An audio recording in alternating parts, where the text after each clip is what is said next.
Got my eyes straight ahead, got my head in the game. With the red light on, I'm just waiting for the change. Keep my head down low.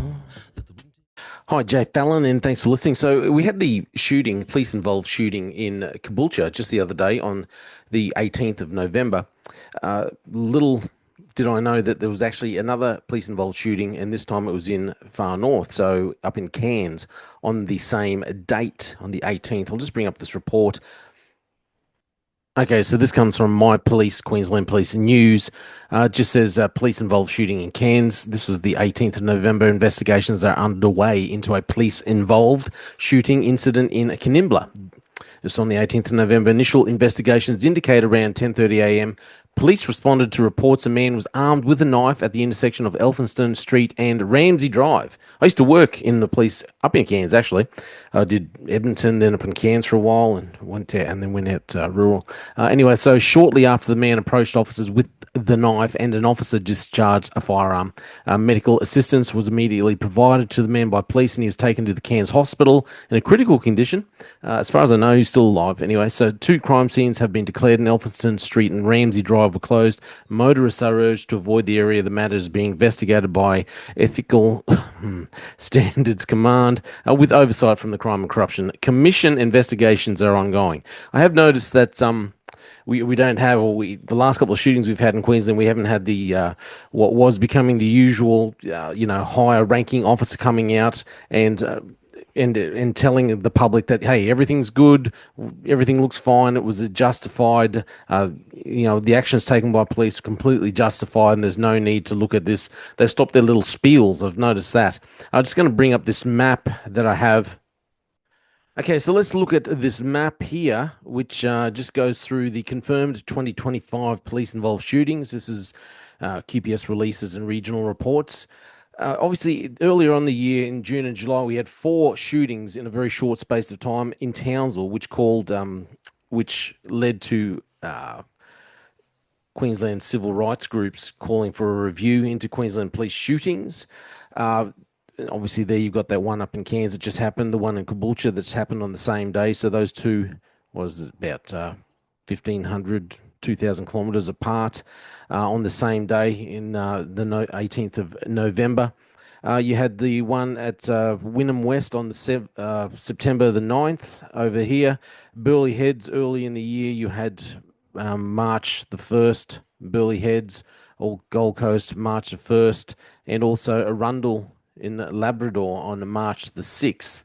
So yeah, I believe those figures, that was all that I could find so far. Look, this takes us up to 9 shootings so far that are police-involved shootings in Queensland for 2025.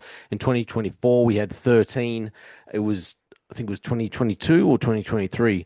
Queensland Police had shot more people that are involved in more shootings than every other state combined.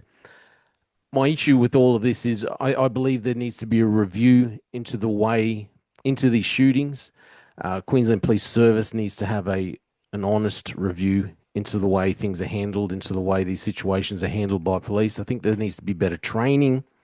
I believe there's a direct correlation between when QPS started to lower their standards, which is why I shared a story a couple of weeks ago about a training officer and his experience in at the QPS, the Queensland Police Service Training Academy, and seeing officers who were being pushed through even though they couldn't make it through basic scenarios, but senior officers were allowing them to go through because I'm going to assume that it was because they wanted more females in as police, or maybe they were just desperate and they couldn't afford to lose any more recruits coming through, because we did have Queensland Police had a very hard time there getting recruits in, even just to apply. So obviously there was that point there where they had to actually cancel was it January of 2022 or January 2023? They actually had to cancel an intake recruitment group because they didn't have enough numbers who wanted to join. So they have had issues with people joining, but as we've seen, as I've seen, they have lowered their standards. They have pushed people through who shouldn't have been in. They've really pushed for a 50-50 ratio of male-female. I believe this has caused you just end up with people in there who can't handle the pressures of policing, who can't handle the stresses of policing. And I believe this is a direct correlation between the amount of shootings that we've had in Queensland. This is why we've had such high numbers compared to the rest of the country. So I will be doing up a report of all the shootings that have happened this year, comparing it to the other states and what's happening around the rest of the country. I believe so far Queensland Police still has more shootings even this year than police-involved shootings than any other state so far. But I'll confirm that later on. But I hope the officers that were involved are doing okay and everything is well with them. Anyway, just wanted to report this. My name is J Fallon. Thank you for listening. They just fuel the desire that will take me higher. I'm on fire because nothing's gonna